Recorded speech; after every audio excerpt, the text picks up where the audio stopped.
संमेलन चालणार आहे, कसं काय असणार आहे, काय काय रूपरेषा आहे? संमेलनामध्ये 2 दिवस भरपूर रंगारंग कार्यक्रम आहे, सांस्कृतिक कार्यक्रम आहेत, परिसंवाद असणार आहेत, बाल कलाकारांबरोबर इतर बाल साहित्यिकही इथे आहेत, बाल कवी आहेत, भरपूर कलाकार आहेत.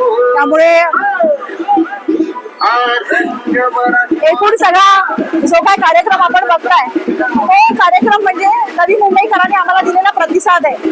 मराठी भाषा मंत्री, उद्योग मंत्री उदयजी सामंत साहेब यांच्या संकल्पनेतनं हे सगळं सुरू आहे आणि मराठी भाषेला जेव्हापासून अभिजात मराठीचा दर्जा मिळाला तेव्हापासून संपूर्ण महाराष्ट्रभर, महाराष्ट्राच्या बाहेर आणि त्याचबरोबरीने अगदी देशाच्या बाहेरचाही मराठी माणूस एकमेकांशी जोडला गेलेला आहे. मराठी भाषेचा अभिमान हा होताच, तो द्विगुणित झालेला आहे आणि त्याचं जे सादरीकरण आहे किंवा त्याचा जो उल्हास उत्साह आहे तो सगळीकडे तुम्हाला बघायला मिळतोच आहे. वाशीकरांनी खूप आम्हाला छान प्रतिसाद दिलेला आहे.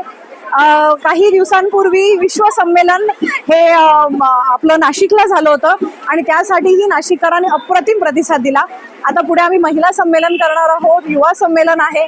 असं मराठी भाषेचा प्रचार आणि प्रसार हा संपूर्ण देशभर व्हावा, देशाच्या बाहेर व्हावा, महाराष्ट्रात व्हावा, यासाठी मराठी भाषेने अग्रेसरपणाने पाऊल उचललेलं आहे आणि त्याचाच हा एक प्रत्यय आहे.